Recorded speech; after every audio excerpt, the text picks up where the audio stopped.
política del PRO para estas elecciones. Ven una derrota fenomenal electoral en octubre y en agosto, están trabajando sobre la persecución a nosotros, le hacen el libreto y bueno, la justicia lamentablemente en algunos sectores lo toman. Apoyar el pedido del fiscal, tenemos que conseguir el apoyo de otros diputados. Entre los cambios importantes que ha tenido la Argentina es que se acabó la impunidad. Ya nadie está por arriba de la ley. Todos protegían a Debido, pero eso se está terminando. No saben la paz interior que me da que haya justicia sobre semejante saqueo. Esta paritaria no es el resultado de los paros. Se logró dialogando y con los chicos en las aulas, y ese para nosotros es un avance enorme. Es una propuesta que en términos integrales hubiéramos preferido que sea superior. Valoramos que se haya perforado el techo salarial, concretamente, que quería imponer el gobierno. Demostramos que había plata. No viene un ajuste, y ese fantasma que se viene agitando permanentemente es una lamentable bandera de las pocas que quedan frente a aquellos que ya no pueden construir esperanza, sino que solamente quieren generar miedo. Estamos poniendo la mejor tecnología que hay en el mundo a disposición de la seguridad de los vecinos, de la ciudad, de la provincia, de todo el país. Lo vamos a usar también para monitorear todas las entradas y salidas de la ciudad a lo largo del riachuelo.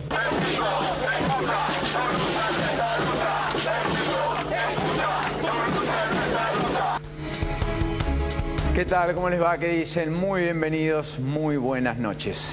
Buenas noches, Belén. En general, cuando me dicen no va a haber ajuste, lo primero que pienso es, viene el ajuste. Buenas noches, Paulino. Buenas noches. En general, cuando escucho a Carrió, digo, pucha, en 2005 dijo que Debido era el cajero.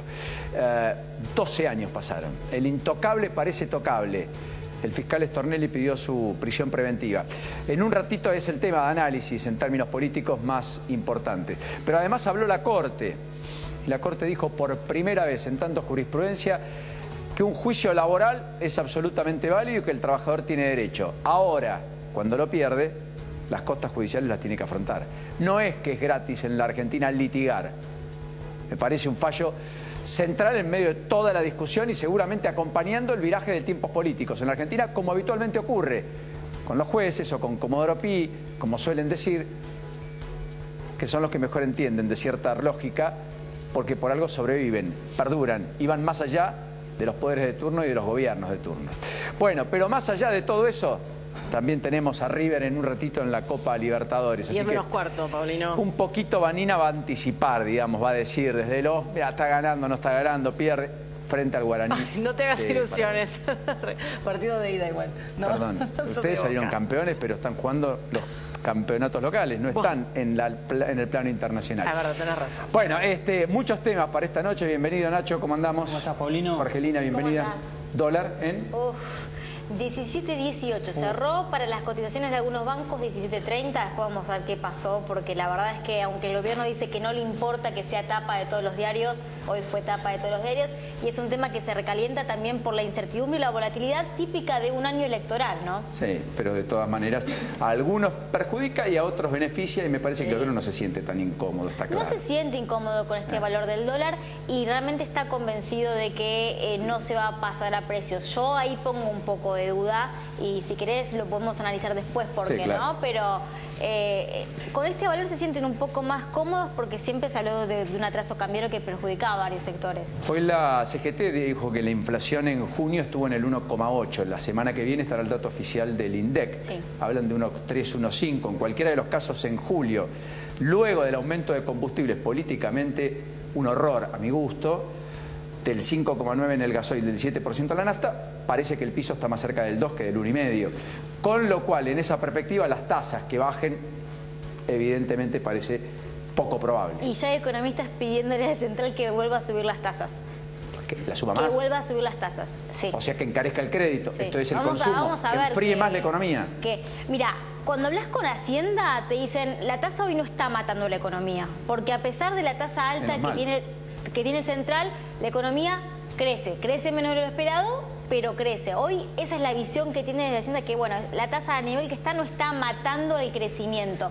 El tema es que la semana que viene vamos a conocer la inflación de junio oficial, como decías, Paulino, del INDEC, y ya estamos mirando en realidad la de julio, porque no solo va a impactar la suba de los combustibles, sino también hubo un incremento en lo que fueron las obras sociales, un incremento de las prepagas, ¿sí?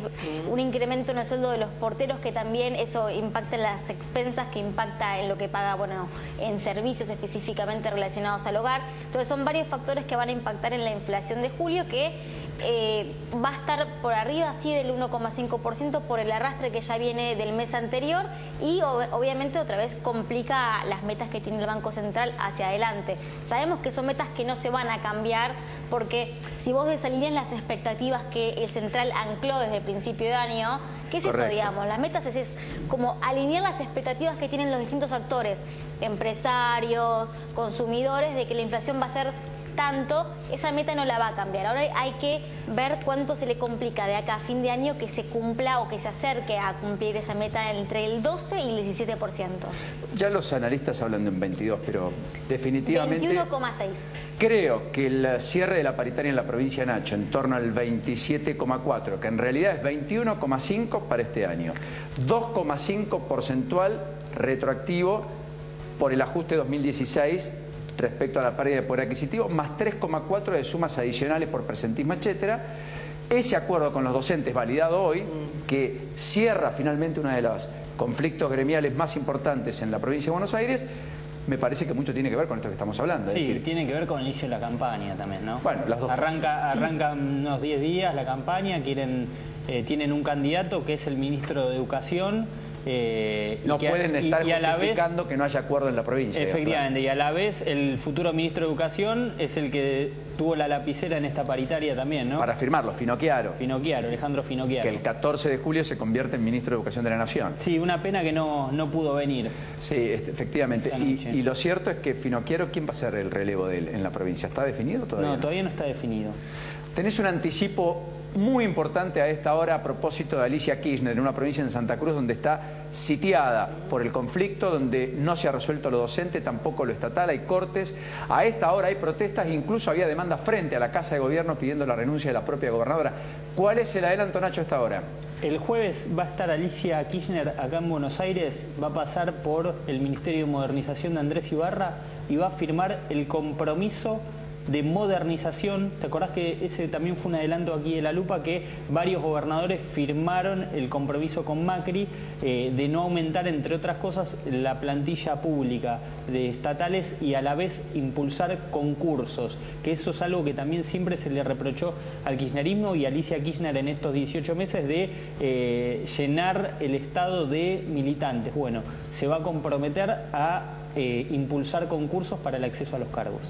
Bueno, eso es relevante, definitivamente. O sea, que termina zanjando diferencias y acordando, a cambio de recibir plata y comprimir la situación social, mejorar las cuentas públicas provinciales en los próximos 3 años. Sí, está haciendo gestos. Recordemos, en el Ministerio del Interior le abrió la puerta a Alicia Kirchner cuando había un sector en el gobierno nacional que decía hay que dejarla, o al menos lo que buscaban era asfixiarla, mejor dicho, ¿no? Bueno, hoy Julián Aguada se metió en campaña, estuvo en Florencio Varela, estuvo con Carolina Stanley, me parece que es una de las fotos también del día. Hoy habló Florencio Randazzo y en este caso ya no apuntó a Macri, como lo había hecho en la última aparición pública, sino a la mismísima expresidenta. Dijo, si tuviera procesos judiciales yo no sería candidato. Obvia referencia a la expresidenta Randazzo, que está buscando su espacio, además de por dónde ir en términos electorales. Y Massa hoy estuvo con la aplicación sobre la seguridad en La Plata y también estuvo en una fábrica en San Isidro. Le pegó al gobierno por el tema económico, dijo hay que cambiar el programa económico, y le pegó al gobierno por el tema seguridad. Alerta Buenos Aires. Y a la oposición por Alerta Buenos Aires, diciendo que ahora algunos que nunca resolvieron ni hablaron del tema seguridad se jactan de tener propuestas para resolver la principal preocupación de la gente. 2 temas que finalmente también van a ser caballito de batalla de Massa en medio de las propuestas. Y el spot de Tombolini, perdón que interrumpa, hablando de Massa, que fue bastante cuestionado. ¿Por qué? Porque lo hizo en la cocina de su casa, En la cocina de su casa dicen que, bueno, tiene como un ambiente muy grande. Él decía, la plata no alcanza en Almagro. Desde ese lugar. Sí. Más o menos como que un juez federal, la plata no alcanza, digamos. Se mete con los jueces, sí. No, porque no pagan ganancias. Se mete siempre con los jueces. digo un juez, ¿qué más? No sé, un expresidente, claro. La expresidenta que diga la plata no me alcanza, Franco Macri que diga la plata no me alcanza, qué sé yo. Pónganle el número. Polémico el sport, polémico y innecesario hacerlo así. Sí. Y vienen más, dijeron por ahí. Tal vez busca eso, tal vez busca eso. Algunos estrategas de campaña dicen, miren, lo importante es que hablen de vos. Es lo que le decían a Donald Trump. Que hablen mal, pero que hablen de vos. Es lo que le están diciendo a la expresidenta. Sí. Que está en eje, está en el centro de la escena. Pese a que no habla, finalmente sigue en el centro de la escena. Los propios estuvieron recorriendo la provincia de Buenos Aires. Scioli es un misterio, digamos. ¿Va a dar nota Scioli? Scioli está haciendo, viste, como de entrevistador. Se está moviendo por la provincia. El otro día estuvo en Mar del Plata, entrevistó al presidente de un club de básquet y le hacía preguntas sobre la realidad que está viviendo. Lo filmaba y lo subía a las redes sociales. Era como un mano a mano de esos que suelen hacer algunos periodistas que van caminando con las manos reflexivas. Presidente de Peñarol. Sí, cruzado de bracitos, ¿no? Con el presidente Peñarol en el Mar del Plata. Bueno, hablando de Mar del Plata, se habló mucho del tema del tren, de la polémica. Yo creo que en todos casos no hay duda de que es muy bueno tener un servicio ferroviario en Mar del Plata. Está la discusión respecto a que no puede tardar más de 8 horas, debería tardar 7 como máximo, parando en las paradas que ha dispuesto el gobierno de la provincia para incentivar también la conectividad de esas localidades en las cuales el tren va a parar. Tener un precio que está en la mitad del valor de colectivo lo hace atractivo en todos los casos. Tener un solo servicio me parece que es revisable y de cara a la temporada ojalá tenga 2 o 3 servicios. 200 pesos Pullman, 240 primera y después en vacaciones de invierno se duplica la tarifa. Es buen precio. Es barato. No, claro. No, y podés comer por 50 pesos. Hoy veía que un remis desde el Aeroparque Jorge Newbery a la ciudad de Buenos Aires, al corazón porteño, cuesta 600 pesos. Sí. O sea, es más caro que un pasaje de low cost en estas aerolíneas que están empezando a vender pasajes. A propósito, empezaron la venta de pasajes de Santiago de Chile, Bariloche. Bariloche que abrió la temporada de esquí. Espera receptividad de muy buena parte de público chileno. Una de las empresas de low cost ya empezó a vender los pasajes y se espera un ida y vuelta interesante también. Pero ¿cuál es el problema ahí, Paulino? Digo, porque yo veía la información y muchos criticaban a los remiseros. Y uno dice, el remisero cobra lo que le sale, lo que le cuesta en realidad, o lo que puede salir un servicio también de taxi si va hasta Ezeiza. Se centraba mucho la crítica sobre el laburante, ¿no? Eso tampoco está bueno. No lo digo por vos, pero yo creo que es descriptivo del costo argentino. Sí. Es decir, que un flete para traer la soja de Chaco al puerto de Rosario te sale lo mismo que enviarla de Rosario a China. Sí. Es descriptivo. ¿Qué sentido tiene traer los electrodomésticos que vos producís en Ushuaia o en Río Grande con incentivo fiscal, con desgravación impositiva, para que se afinquen ahí, traerlo en camión recorriendo 3.000 kilómetros con el costo que conlleva y el tiempo que demanda? Y no es solo el camión que lo transporta, sino el camión que va atrás de seguridad, que eso te eleva mucho más los costos. Cuando se habla la comida, el estar fuera de tu casa, las horas extras. De que faltan ferrocarriles, incluso a Vaca Muerta para transportar la arena que necesitan para extraer el petróleo, necesitan trenes porque les eleva mucho el costo cada vez que va la arena para la extracción con el camión. O sea, hay un tema de costos en la Argentina muy, muy profundo. Bueno, la protagonista excluyente, casi yo diría, del día de hoy es Lourdes, porque tiene todo lo que ha pasado en tribunales, que no fue poca cosa. Y además está aquí Juan Pablo Godoy Vélez, que es consejero del Consejo de la Magistratura, con él vamos a hablar. Y después nos vamos a meter recién en el tema competitividad con Jorgelina, pero también con Alberto Yuster, que es el director de la Unidad de Competitividad de ABCEP, la consultora de nuestro querido amigo Dante Sica, que ha prometido el próximo lunes visitarnos para hablar ya de cuestiones más macros, inclusive en términos económicos. Pero ¿me contás cómo está la ciudad? ¿Todo Ahí te cuento cómo está el pronóstico, el clima con nuestro querido obelisco. 16 grados 7 décimas despejada la noche, pero lamentablemente mañana vienen las malas noticias. Se viene un día de miércoles, sí, porque mañana por las mañanas se espera nubosidad en aumento, probabilidad de lluvias y tormentas. Por la tarde-noche, cielo nublado, probabilidad de lluvias y chaparrones mejorando temporariamente con nubosidad variable. Una mínima de 15, una máxima de 18. Parece que la lluvia no nos va a abandonar hasta el domingo, pero bueno. Ojalá no sé, que son datos que no, el pronóstico lo rectifiquen. No, lo rectifiquen o lo rectifiquen. No importa, en cualquiera de los casos está bien. Bueno, qué nochecita, Lourdes, ¿eh? ¿Te ordenaste las ideas?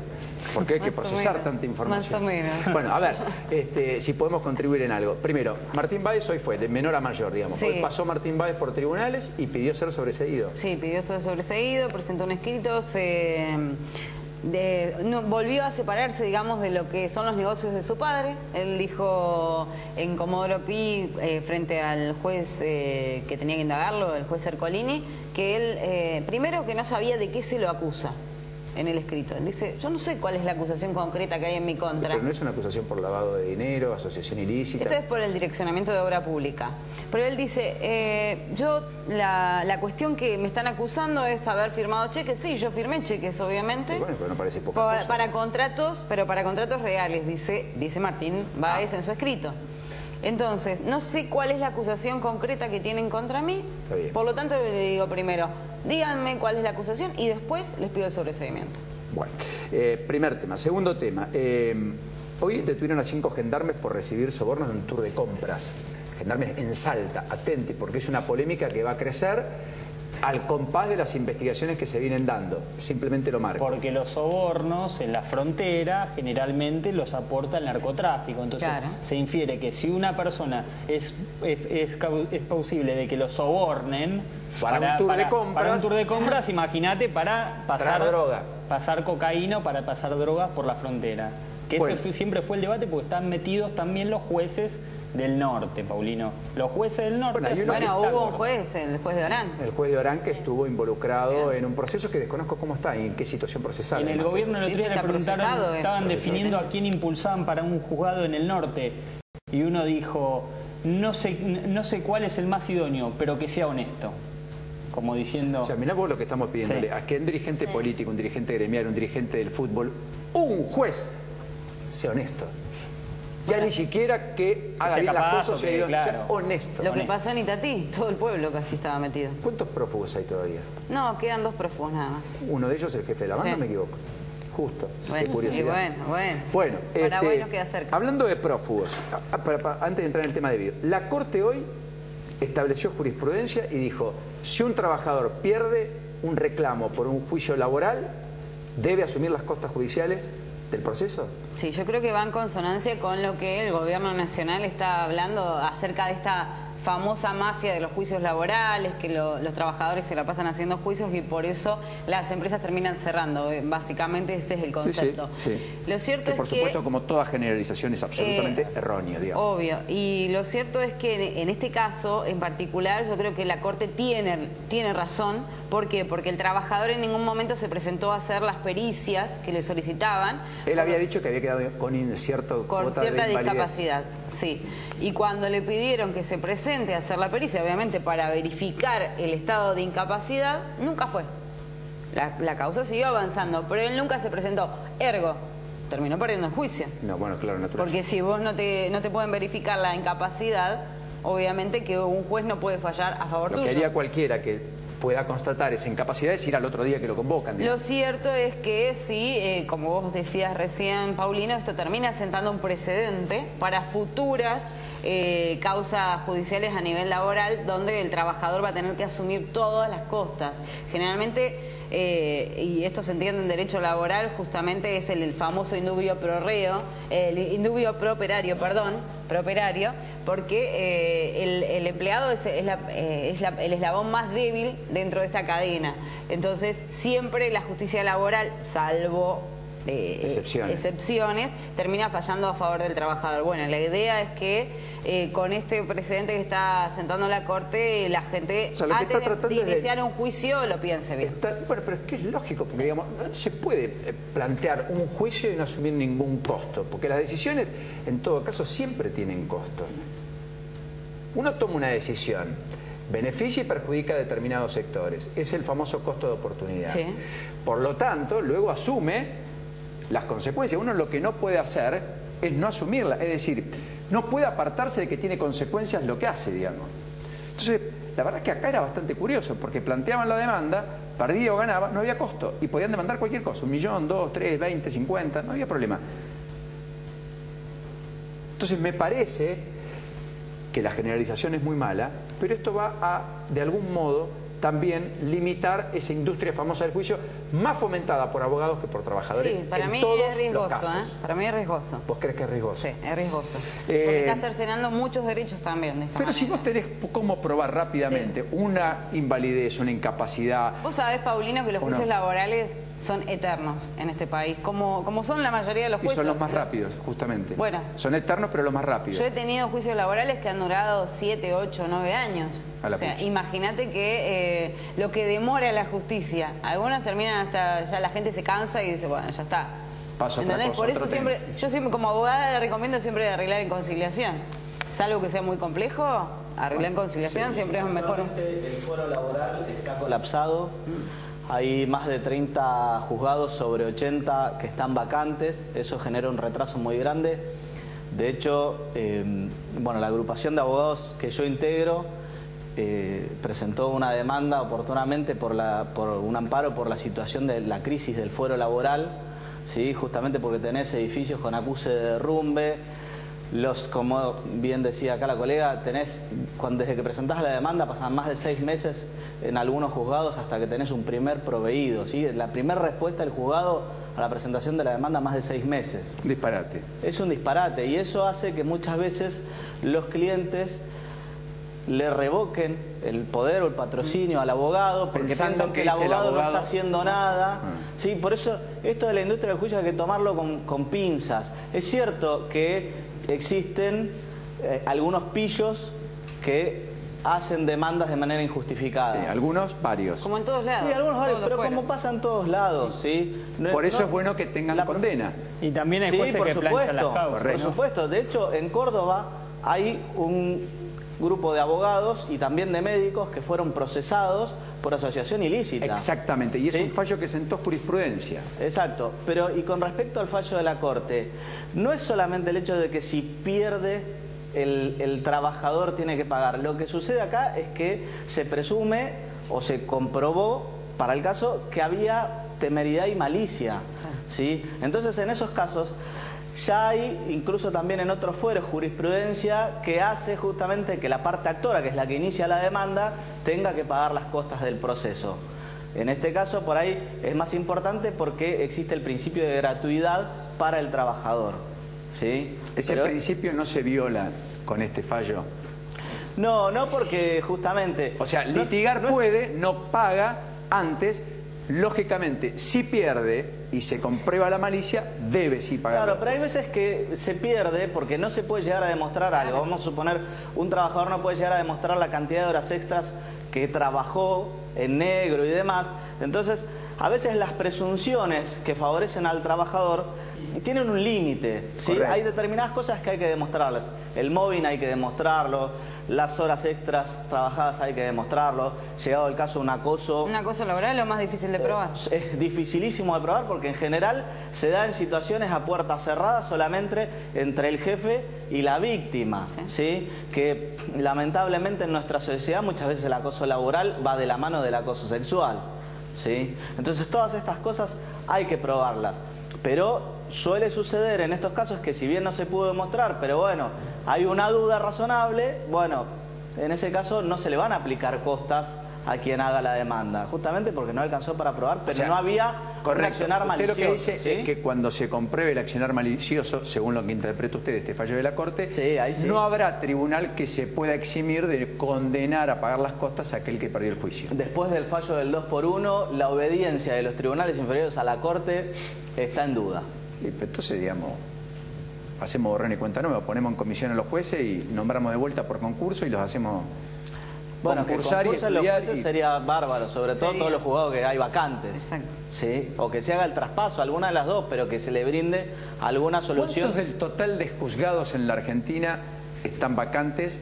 Usted me planteó... Del total, sinceramente no tengo idea. Porque eso es una mora del poder político, que es el que nombra a los jueces, digamos. El poder político a veces reclama celeridad. La magistratura de la nación, ¿sí?, que es el que está paralizado hace un montón de tiempo.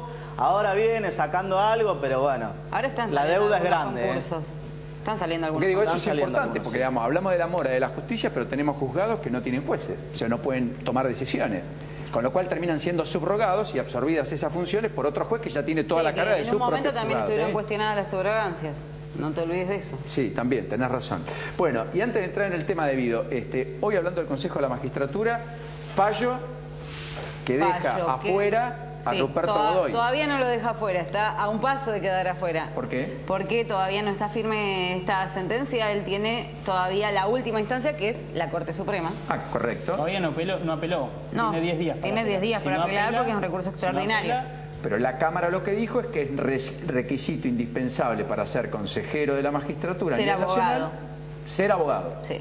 Ruperto Godoy no lo era, lo había elegido el Frente para la Victoria. Ya el juez Lavie Pico, nosotros lo habíamos contado acá en La Lupa, que el juez de Contencioso Administrativo Federal había dicho que era inconstitucional el artículo ese que decía, de la ley, que decía que obviamente no hacía falta ser abogado. Bueno, ahora la Cámara ratifica esto que dice Lavie Pico, por lo tanto, para ser consejero de la magistratura se necesita ser abogado. Bueno, a propósito de todos estos temas, ¿usted cree que en la Argentina hay un código de ética para los abogados o no? Sí, lo hay. De hecho, está en la ley de colegiación. ¿Y cuál es la sanción para el que no lo cumple?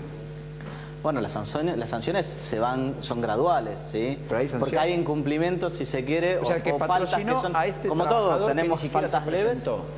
¿Le corresponde alguna sanción porque lo hizo con real malicia, digamos, generando que todo un proceso judicial esté abocado a una causa que nunca debió prosperar? Bueno, hay que ver primero que nada si la inasistencia del trabajador a las pericias se debe justamente a alguna responsabilidad del abogado o no.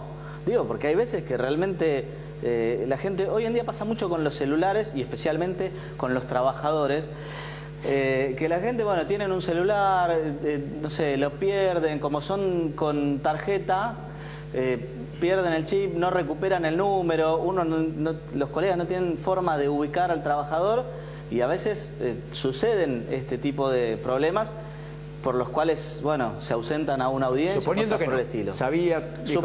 Suponiendo que hay una responsabilidad del abogado, y sí, seguramente. ¿Cuál es la pena? Ninguna. El abogado sigue ejerciendo, no es que el código de ética implica que le el código de ética llega hasta la sanción de inhabilitación. ¿Y tienen sancionados? Sí, sí, ¿Hay abogados? Hay abogados sancionados, sí, eso lo pueden verificar en el la Ciudad de tribunal. Buenos Aires? Sí, en el Tribunal de Disciplina del Colegio de Abogados. Mire usted. Sí, sí, hay. Conocer, digamos, algún caso. Bueno, ¿qué está pasando en la justicia? ¿Hay revuelo? ¿Hay pelea y discusión política? ¿Hay enfrentamiento con el gobierno? ¿Qué está viendo?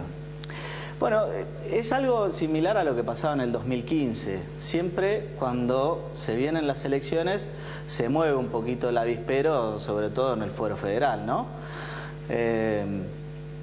La verdad es que hay una muñeca ahí política que también tienen los jueces, son tiempistas, saben los momentos oportunos para resolver o reflotar determinadas causas que, bueno, duermen el sueño de lo justo durante años y después, llegado el momento... Pero eso no habla bien de un juez. El juez tiene que buscar la verdad. No, seguro que no, siempre. Seguro que no. Pero bueno, es la justicia federal que tenemos. Es el Ollarvide, digamos, de otro tiempo. Y ojo, en esto yo también quiero marcar una gran diferencia entre lo que es por ahí la justicia federal, que está obviamente mucho más politizada que el resto de la justicia, de lo que es justicia ordinaria, donde sí encontramos por ahí jueces que son mucho más independientes que los jueces federales. Probablemente por eso no los conocemos, porque son muchos más probos, lo hacen apegado al ejercicio de la ley, buscando la verdad. También los hay, naturalmente, porque si no sería un desaguisado esto, ¿no? Sí, sí, seguramente que sí. ¿El traspaso lo ve viable de la justicia a la ciudad o no? A ver, yo deseo que se haga porque la justicia de la ciudad es una justicia mucho más efectiva, es mucho más rápida y mucho más próxima al ciudadano, ¿sí? Y desde esa convicción yo creo que lo mejor para todos va a ser que haya un traspaso, ¿sí? Y a la larga se va a notar una justicia mucho mejor para la gente. Lo que veo es que primero que nada, hasta las elecciones de octubre no se va a mover nada, porque el traspaso genera resistencia y genera, si se quiere, que se pueda explotar políticamente este proyecto. Entonces, para evitar... Eso quiere decir que en campaña no se puede discutir si algo es bueno o es malo, hay que postergarlo porque todo lo pueden usar a favor o en contra, con lo cual hasta noviembre, en el mejor de los casos, usted no ve el traspaso. Yo no veo que se haga el traspaso por lo menos de acá a noviembre. Sí, ¿Y el traspaso? Ojo, por ahí, el lunes que viene por ahí sale y bueno, le tapan la boca. Lo dudo. Pero no ¿Y el lo traspaso creo. empezaría por la justicia? En principio, los convenios son por la justicia penal, ¿sí? La justicia penal ordinaria, por supuesto, ¿sí? Y la justicia del consumo. También el registro de la propiedad inmueble y la IGJ, ¿sí? El de las personas jurídicas. De justicia, digamos. Sí. Que hoy tiene asentamiento federal y que pasaría a tener una órbita de la Ciudad de Buenos Aires. De la Ciudad de Buenos Aires. O sea, todo aquello pasaría a ser todo local. ¿Sí? Porque acá tenemos una confusión con esto de que la capital federal sigue siendo capital federal, pero a la vez es Ciudad Autónoma de Buenos Aires, donde tenemos superpuestas unas cuantas funciones. ¿Han suspendido muchos jueces en la ciudad, en el Consejo de la Magistratura? No, salvo el caso de, ¿se acuerdan de Lali Parrilli?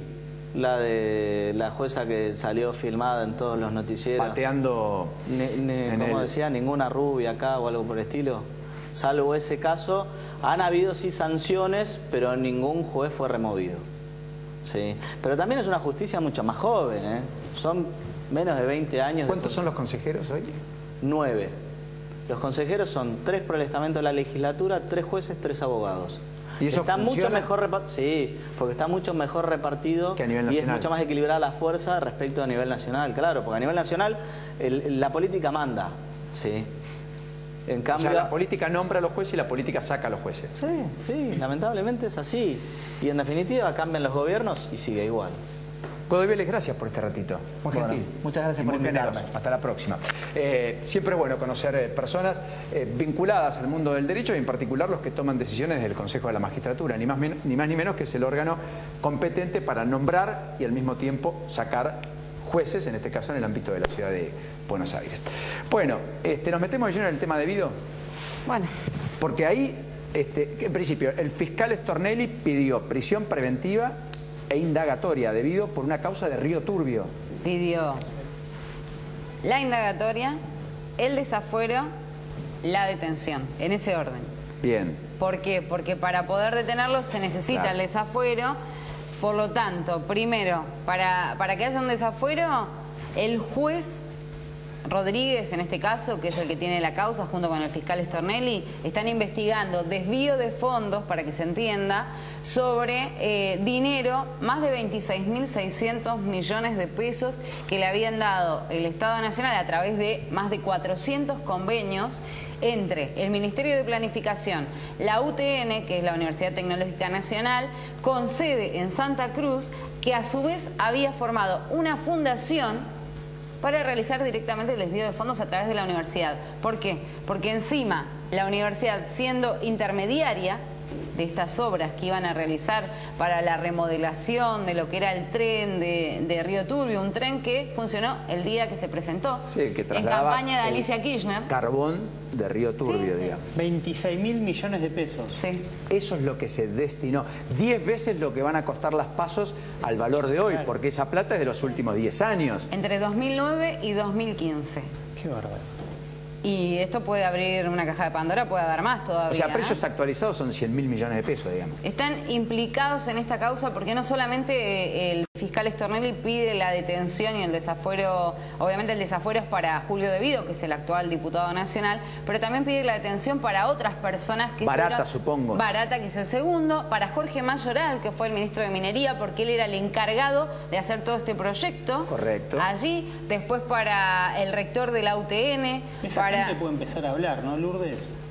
Si quieren hablar, te digo, a ver, si les llegan a detener a todos, porque la detención es para todos, no solamente para Julio ¿Te imaginas Devido, el rector de la Universidad Tecnológica Nacional detenido? El tipo va a decir, yo le voy a contar. Pero en realidad, yo no tuve nada que ver. En realidad no era yo, en realidad me convocaban a Casa Rosada y me decían me daban muchos consejos y bueno, capaz que fallé. Bueno, y entiendo que puede ser que sea una de esas las cosas que porque diga, a ver, ¿no? lo que está claro es que el tren nunca funcionó, la plata no llegó a donde tenía que llegar, la obra no se hizo, o sea, eso es más que evidente, hubo desvíos de fondos, eso y está comisiones probado. del 21%, Paulina. ¿Cómo comisiones del 21%? Claro, como entre la facultad y la fundación de la facultad, dependiente de la UTN, hacían de intermediarios, se les pagaban aparte comisiones del 21% por hacer intermediación. De hecho, el mismo, bueno, eso es lo que hay que ver.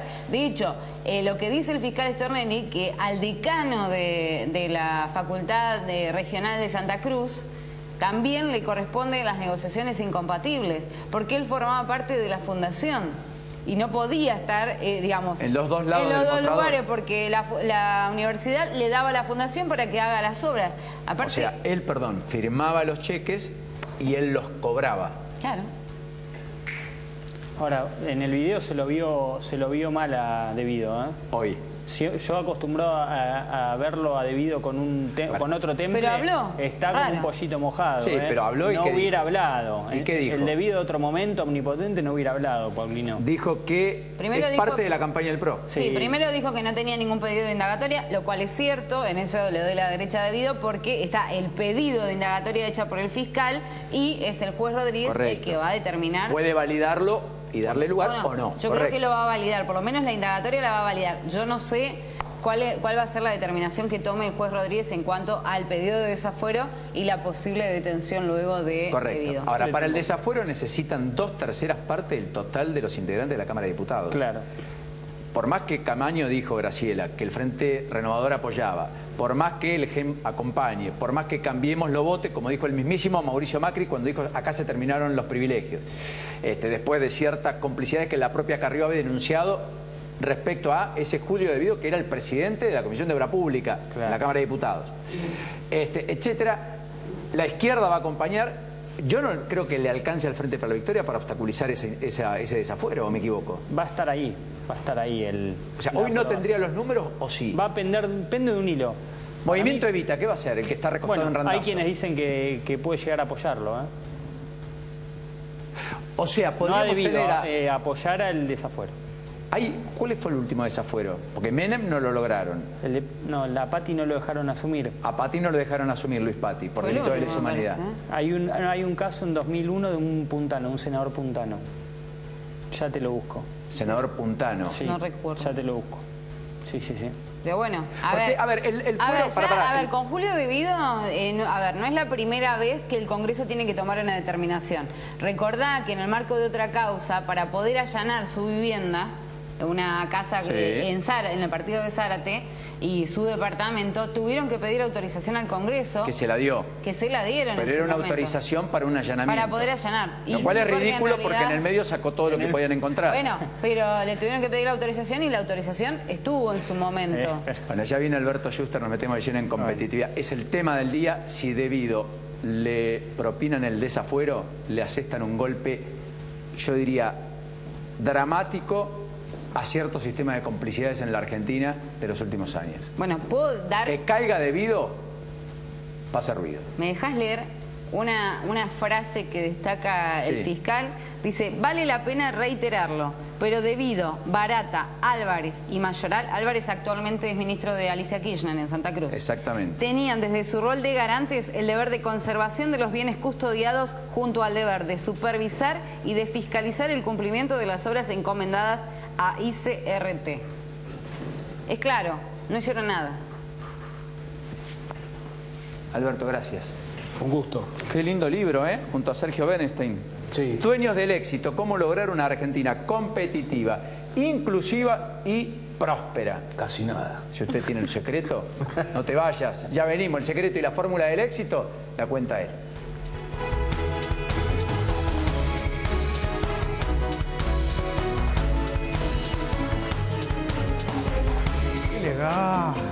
¿Pero a dónde van con tantos descuentos en espectáculos? No sabemos ir al cine o ver ballet. Vayan al teatro pero con los lentes puestos.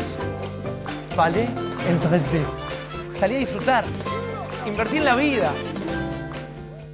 UTEDIC está creciendo. El aumento sostenido de los trabajadores representados es acompañado por crecimiento edilicio. Se firmaron 39 convenios colectivos de trabajo y se crearon centros de capacitación y formación profesional.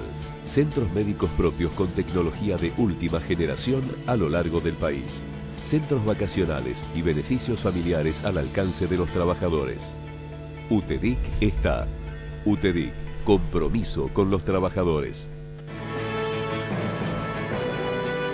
Préstamos personales de hasta 500.000 pesos a tasa fija.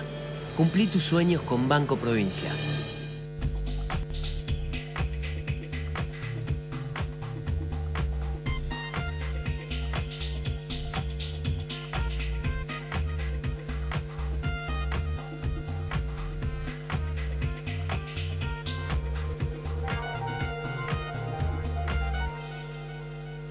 Defensor del pueblo de la provincia de Buenos Aires.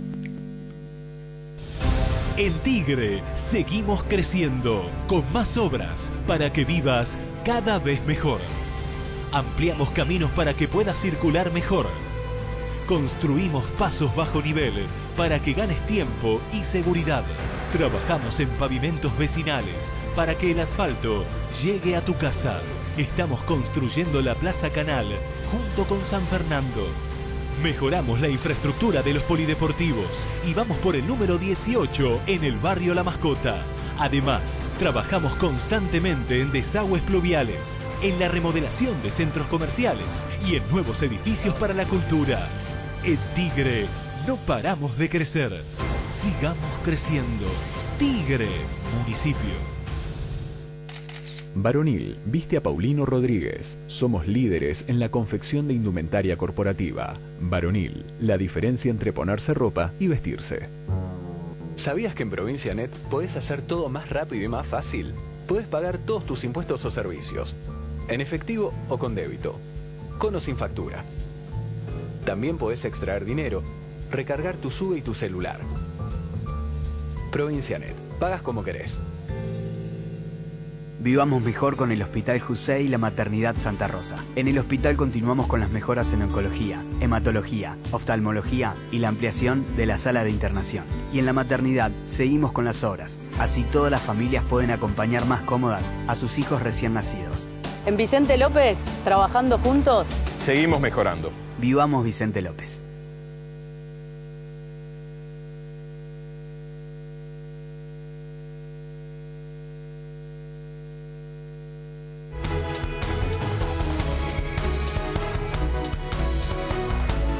Me divertí yo.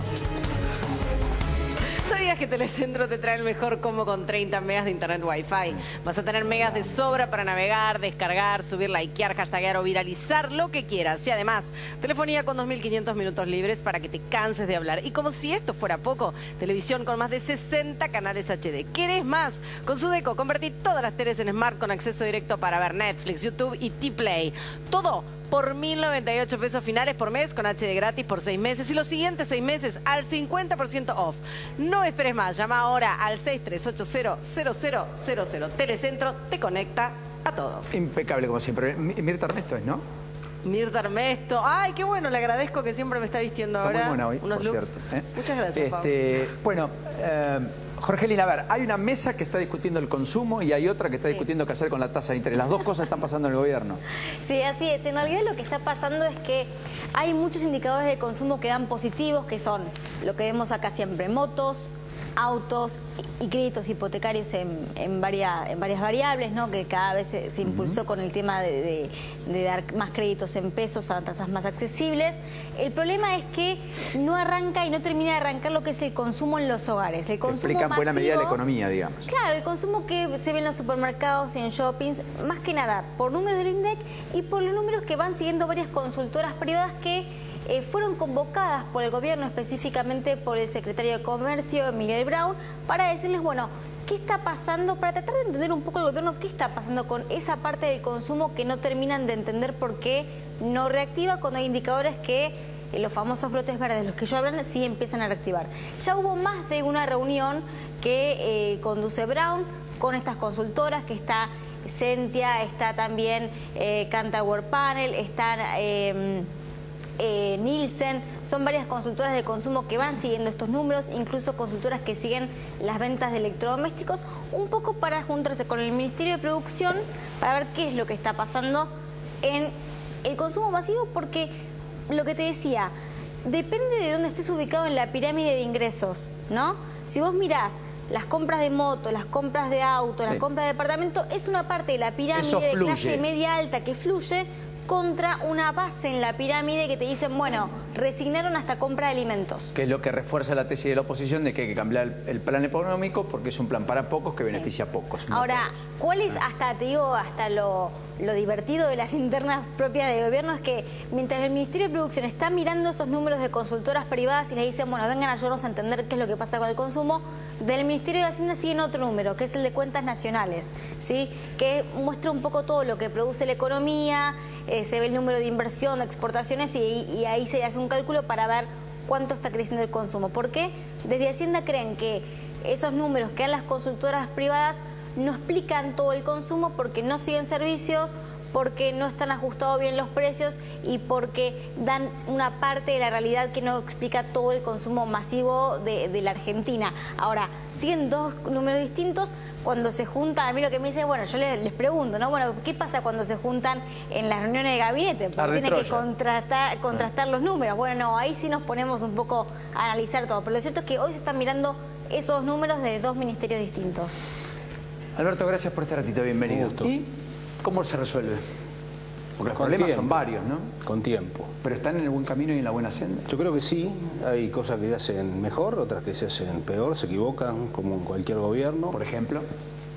Por algunas medidas, por ejemplo, qué sé yo, no instalar este tema que es real, que son los abusos con las discapacidades. Entonces, primero instalar el tema y después hacer lo que tienen que hacer. O sea, primero debieron hacer la auditoría. Claro, y después se instala el tema y parece un gran escándalo, tienen que ir para atrás. O plan progresar, digamos, que dejaron de pagarlo y ahora dice que lo van a pagar y van a controlar el nivel de escolarización. Pero son problemas instrumentales típicos de gobiernos que, como cualquier gobierno, tienen que aprender. Vos decime si el gobierno de Trump está haciendo todo lo que se hubiera pensado que es la lógica económica, social o política. No, el pueblo lo eligió, están yendo por su camino, por ahí les va bien, por ahí les va mal. Pero lo que quiero, volviendo a nuestro país, es un gobierno nuevo, un gobierno que hay que darle la chance de que aprenda, hay que tener paciencia, somos un pueblo muy ansioso. Por algo tomamos tantos ansiolíticos, digamos. Claro, no, y sí, está bien. Y además, mucho café, mucho té, mucho mate, digamos, ¿no? Pero bueno, al margen de eso, y además le tocó bailar por una situación que es una crisis que no estalló, pero una macroeconomía que era un desastre. Entonces yo creo que hay que darle Ahora, tiempo. ¿El dólar en 17.20 es competitivo o no? ¿O está retrasado? Depende de los sectores, depende de los sectores. En términos macroeconómicos generales. No, macroeconómicamente en general diríamos que está un poco atrasado. Yo no te puedo decir cuánto tiene que ser exactamente, no, está bien, pero cuando vos haces la relación entre los costos salariales convertidos a dólares dividido por la productividad que tiene la Argentina, que es bajísima, te da costos laborales unitarios en el cual ciertos sectores contra países que trabajan con la misma tecnología, con la misma o mayor productividad y con costos salariales en dólares mucho más bajos, vos no podés competir. ¿Por ejemplo? Y por ejemplo la industria, la indumentaria, el calzado. ¿Pero contra quién? ¿Contra Chile? Y contra Tailandia, ¿no? Contra Tailandia, contra Indonesia, contra China. ¿Y se puede plantear una competencia contra esos países? Hay algunos sectores que hay que darles oportunidad de convertirse, como esto que te estoy diciendo, y hay algunos que lamentablemente, y mirando objetivamente en un mundo abierto, les va a resultar muy difícil, porque vos tenés problemas de escalas con Brasil, tenés problemas de escala con Chile, y tenés problemas con China, tenés problemas de mayor competitividad que tiene Chile, y tenés algunos problemas con países del sudeste asiático, que ya te digo, lo que pasa es salario mucho más bajo, tecnología igual, productividad mayor o igual. Y ahora el industrial que no está viendo, dice, bueno, pero antes me protegían, me cuidaban, cerraban. Eso es la historia de la Argentina, perdóname, porque el problema, y quiero ir a las razones de este libro. Las razones de este libro empieza diciendo, acá tenemos un problema. ¿Cuál es el problema que tenemos? 30% de pobres. Pocos países o ningún país con el ingreso per cápita que tiene promedio Argentina, paridad de poder adquisitivo, tiene 30% de pobres. Pero eso agregale, chicos que no estudian ni trabajan. Crecimiento económico paupérrimo en los últimos años. Si vos agarrás el promedio de los últimos 70 años, el crecimiento económico argentino promedio es de los menores del mundo. Tenés una política económica, macroeconómica que está totalmente distorsionada. Tenés problemas para crear empleo. Entonces, en una situación, yo te puedo seguir mencionando, pero vamos a abreviar. En una situación que yo creo requiere alguna urgencia para hacer algo. ¿Por qué a este ritmo? Nos puede tocar algo mejor, peor, Brasil puede mejorar un poco, ¿no? Pero vamos a seguir creciendo al 2%. Y nosotros, para sacar a la gente de la pobreza, tenemos que crecer al 5 o 6% durante unos cuantos años. No menos de 10, 12, 15 años. Como han hecho otros países, como ha hecho Corea, como ha hecho Chile, son ejemplos de países que han mejorado su competitividad. Este es el origen del libro. Ahora, el problema es que nosotros vemos que con las mismas políticas que aplicamos 70 años, no vamos a lograr nada mucho mejor. ¿Y este gobierno es distinto? Entonces tenemos que cambiar. ¿Y es distinto este gobierno? En el pensamiento distinto vamos a ver que lo logre, pero claramente en el pensamiento distinto. Ahora, ¿cómo hacerlo? Porque el problema es que vos, para mejorar la competitividad, tenés que hacer cambios estructurales en la economía. Muchos de los que estaban hablando en el panel anterior, y muchos más. Entonces, para hacer esos cambios, por suerte estamos en un sistema democrático. Y en un sistema democrático, para hacer esos cambios, hay que llegar a acuerdos. Hay que llegar a acuerdos en ciertas cosas que vos no podés poner en una puja electoral. Vos no podés poner la política educativa en una puja electoral. Vos no podés poner el tema de la lucha contra las drogas en una puja electoral. Vos no podés poner el sistema de justicia en una lucha electoral. Es 5, 6, 7 cosas fundamentales en un país que tenés que sacarlas de la lucha electoral. ¿Cómo se logra? Obviamente con acuerdos. La pregunta es, ¿y esta política puede llegar a acuerdos? Nosotros creemos que sí, pero tomando conciencia que tenemos un problema serio. Y yo creo que esa conciencia se está tomando. Si nosotros vimos muchos años, y no me refiero a los últimos 12 años de gobierno, para ir a un gobierno en particular o sí, claro, de la era anterior, sino que venimos con problemas de país cerrado desde hace 60 años. A ver, Argentina, en el año, si querés un poco de historia, en el año 30, para paliar la crisis, como muchos países lo hicieron, se cerró. Ahora, los países después de esos años se abrieron. Argentina ha sido cerrada. Entonces tenemos un país con un comercio exterior per cápita chiquitísimo, importaciones más exportaciones dividido la población, muy chico. Inversiones per cápita muy chicas, mercado de capitales muy chico, por lo tanto tenemos un producto de ingreso bruto chico. Ahora, cuando vos querés ver cómo tenés que hacer, tenés que mejorar lo que el libro menciona como el ecosistema competitivo. Y ese ecosistema hoy es el desafío de este gobierno y de cualquiera que venga. De cualquiera que venga, no solo de este gobierno. La última, Jorgelina. Sí, la semana pasada estuvo Hugo Sigman, el presidente de Grupo Insub, diciendo un poco en una reunión de empresarios que el gobierno debería elegir qué sectores tienen que ser competitivos. Y mencionó, entre otros, software, biotecnología, agrosiderurgia y energía. ¿Usted coincide con esta visión de que hay que elegir ciertos sectores para ser competitivos y ciertos sectores directamente protegerlos? Sí, hay países, a ver, como pauta por los siglos de los siglos, no. Transitoriamente puede ser, porque vos tenés en los sectores menos competitivos de la Argentina 500.000 empleos. Sumale la gente que no trabaja ni va a poder volver al mercado de trabajo. La gente que está excedida en cantidad en el Estado, que después volver a la actividad privada va a resultar muy difícil. Entonces vos no podés dejar todos los sectores desprotegidos. Hay que darle horizontes. Hay algunos sectores que no los vamos a poder tener, como te dije antes, en mi visión. Ahora, hay ciertas políticas que cualquier gobierno hizo en su etapa de evolutiva, desde Estados Unidos hasta Alemania. Alguien dijo, agarren un iPhone. Pero para ser más concretos, ¿hay un sector que para usted no pueda llegar a ser competitivo en la Argentina? Y la de producción de los productos electrónicos, computadoras, teléfonos celulares y todo eso es imposible. Es imposible. Ahora, ¿habría que importarlos? Lo tenés que, por supuesto, tenés que, como hacen la mayoría de los países. Sí. Ahora, tenés que desmantelar toda una provincia, o casi la mitad de una provincia, sí, claro, tenés que darle tiempo. El gradualismo en ese sentido que ha adoptado el gobierno yo creo que es razonable.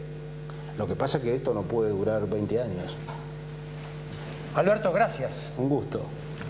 Saludos a Carlitos. Muchas gracias. Bueno, Dueños del Éxito, esa es su obra que vale mucho la pena poder leer. Lo escribió con Sergio Berestein. Pausa, ya venimos. En la hora 3 de Belén nos espera a la vuelta, Dani.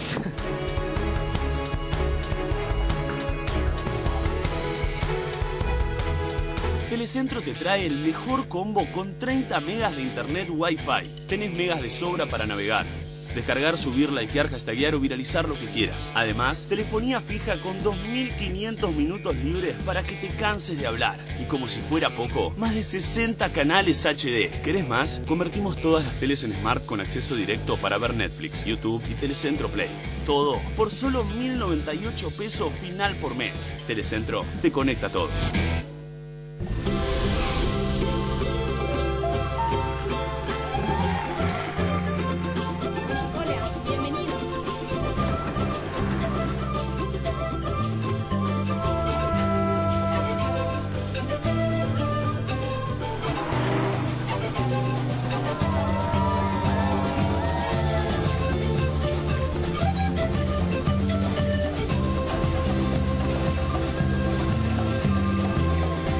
¿Y vos cuándo venís a visitarnos? En Salta siempre te estamos esperando. Bueno, ¿trajiste algún embarazo? Bueno, me quemas las premisas. ¿Pero hay o no? Sí, hay. Siempre es Se linda la viene vida. un vicuñito, te digo, o un chinito. ¿La China Suárez embarazada? Sí, ¿En serio? sí. Está embarazada, ellos planifican casarse el año que viene, también lo habíamos anticipado en nuestra hora 3. Muy bien. Nuestra hora 3. Y sí, y quien termina de confirmarlo fue Luli Fernández, que dijo que tenía una fuente así muy cercana, entonces debe ser Y bueno, uno debe de ser los la dos. China. La Sí, China. oh, Benjamín. Me encanta, va a salir hermoso seguro. Sí, bueno, digamos que los padres hablan por sí solos. Respecto a lo del bailando, ¿Peter Alfonso es el que trajiste vos como dato que renuncia, sí o no? Exactamente, volver a Muy estar, bien, me bueno. hiciste todos los deberes. Muy Sí, bien. sí, porque en realidad, viste que él se dedica también a la actuación. Y Polka le dio una posibilidad en Las Estrellas, que en este momento, bueno, estamos compitiendo, digamos, ¿no? Bueno, entonces se suma a ese elenco y dice que no puede con todos los compromisos y que ya el bailando fue un desafío de muchos años.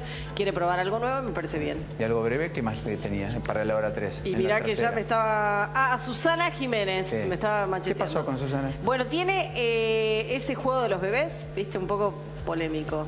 No lo vi. Su gateo piratería. se llama. Su gateo es el juego de los bebés que compiten. Dice que en realidad está vulnerando los derechos del niño. Hay algunos conflictos con, qué sé yo, no sé. Es un tema, no lo vi, no sé. Sí, no, es una competencia de dos nenitos que van gateando, el que llega primero gana el premio. Bueno. me parece muy Como feliz. antes Por ahí lo se hacía con tienen los que animales, suspender, bueno, no ahora se lo sabe. hacen con los bebés. Bueno, justamente, no parece muy feliz en principio, pero no lo vi nunca.